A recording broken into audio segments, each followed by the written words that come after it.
I'm Marilyn Strickland, Mayor of Tacoma. I have many great memories of the Tacoma Dome, but I would say the one that stands out the most is the season that the Seattle Supersonics played down here in Tacoma.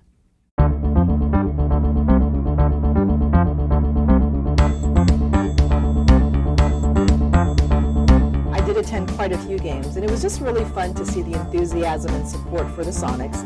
They were a great team at the time, but also just watching the community come together and attend games, and watching the national press descend upon Tacoma for a very, very fun and exciting reason.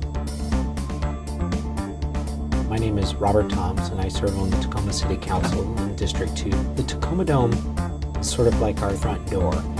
It's recognized with all the different concerts to sporting events to what have you, so it's well known.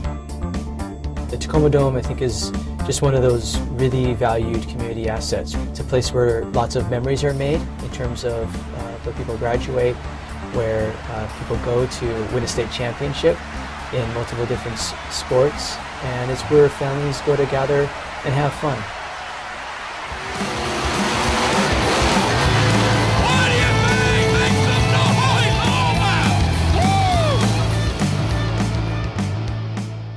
One of my fondest memories is actually the Chihuly Ice and Neon. I think it was done in '93, where Dale Chihuly used the ice rink and had all these blocks of ice with neon inserted into them. I think it was very well done, and it was very inclusive. And I think that's really is, I think, a testament to why people enjoy it so much, is it does have kind of a inclusive, every person feel to it.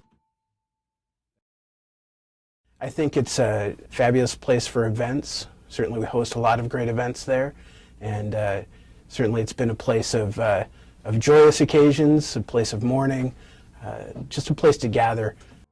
I think perhaps the strongest event that I attended was right after I was elected to City Council, before I was even sworn in, was the funeral for the 4 Lakewood police officers that had fallen.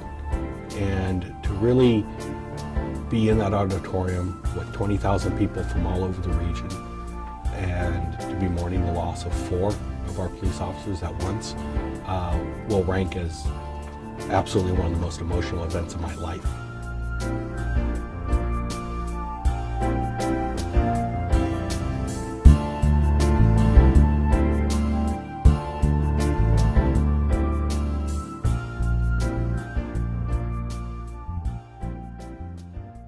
It's important, number one, in where it sits. When you drive through Tacoma, it's what people remember. It's our icon. You know, it's like, oh yeah, just you'll see the Tacoma Dome, and it's just as much a part of the city as is every other important icon that is a fixture in our cultural life. When I drive down the highway, I'm home when I see the Tacoma Dome. I've loved the Tacoma Dome for many years, since I was a little girl driving through the city of Tacoma. Since I moved here in 1989, I've taken my children to events there, gone to events with my brother. My most important memory is going to the Martin Luther King event every year since 1995, which has been very meaningful. It's an architectural wonder, and it's really cool to see such a huge space that's endured over the ages, and it's exciting to see all the stuff that's happening around it right now. Events, from art events to rodeos to concerts, graduations, high school football, high school wrestlings, you know, it's amazing how versatile that facility is. My dad was a structural engineer, and of course, when he came to the Tacoma Dome visiting, he was impressed just with the simplicity of the structure itself. one of my fondest memories is the fact that I attended my very first concert at the Tacoma Dome. It was Whitney Houston, and I'm so glad that I got to see her. I've seen lots of concerts and there are many great things, but when Carlos Santana came to town, he invited a local guy up on stage by the name of Jerry Miller, who played with Moby Grape. Rolling Stone rates him as one of the top 50 guitarists of all time. Lives about 4 blocks from me, and all of a sudden he's up on stage with Carlos Santana laying down the meanest, nastiest blues tracks you've ever heard. One of my concerts when I was in college was the Tim McGraw Faith Hill concert. Love country music, Love the country music that comes to the Tacoma Dome. Love all kinds of different music. Also saw the Dixie Chicks. A lot of national acts come to Tacoma because of this facility. And if you think about the fact that we're a city of only 200,000 people, but we still attract national headlining acts, it's pretty exciting.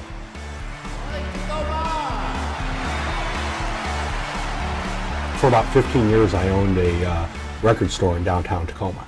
And absolutely, whenever there were big events going on at the Dome, the football championships, the basketball, the mat classics, any of those were going on at the Dome, because there'd be a long time the families would come downtown. And so these people had come from all over the state of Washington. They didn't have good record stores, and so they'd come in and buy stacks of stuff to take back with them. It's for all those reasons and more that it's going to be one of the many things that is a fixture in our cultural life. As we look at the future of that facility, it needs a little bit of TLC, and if we need to invest in improving it, I hope the community is willing to step forward and do that. You know, it's 30 years old, and like any public asset, any asset like your home, you know, time to time you need to put a new roof, you need to put new paint, you got to shore up the infrastructure to make sure it's still operating the way you envision it to be operating. We are the home of the Tacoma Dome. I'm very proud of it. I'm looking forward to the next 30 years and what we're going to do with the asset that we have here. And I hope that we make it even a better next 30 years.